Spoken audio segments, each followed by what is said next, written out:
بسم الله الرحمن الرحيم. السلام عليكم أخوتي أخواتي ورحمة الله وبركاته، ونسأل من الله العلي القدير أن يحفظكم ويرعاكم ويمن عليكم بالصحة والعافية والتوفيق لصالح الأعمال وقبولها بأحسن القبول إن شاء الله. يشافي اللهم مرضاكم، يقضي حوائجكم للدنيا والآخرة بحق محمد وعترته الطاهرة. هذا اليوم وهو يوم مبارك وعظيم، يوم الجمعة. هكذا رسول الله صلوات الله عليه وآله وسلم يقول: من أراد أن يدرك فضل ليلة الجمعة، من أراد أن يدرك فضل يوم الجمعة فليصلي. شو وقت يا رسول الله؟ قبل الظهر. يصلي قبل صلاة الظهر، يعني من طلوع الفجر إلى ما قبل صلاة الظهر. واللي ما يقدر بهذا الوقت ممكن يصليها برجاء المطلوبية إلى ما قبل صلاة المغرب.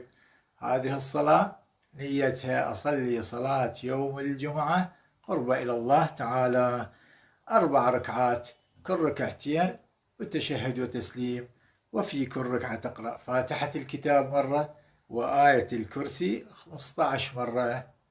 ركعتين، عفوا 4 ركعات، كل ركعتين بالتشهد وتسليم، وفي كل ركعة تقرأ فاتحة الكتاب مرة وآية الكرسي 15 مرة.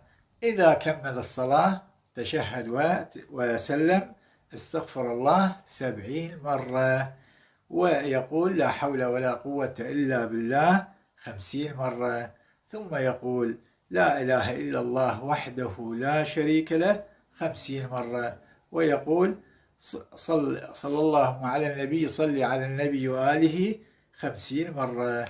رسول الله صلوات الله عليه وآله وسلم يقول: من فعل ذلك لم يقم من مقامه، يعني بعد أن يكمل الصلاة قبل أن يقوم من مقامه، فإن الله سبحانه وتعالى يعتقه الله من النار. اللهم صل على محمد وآل محمد.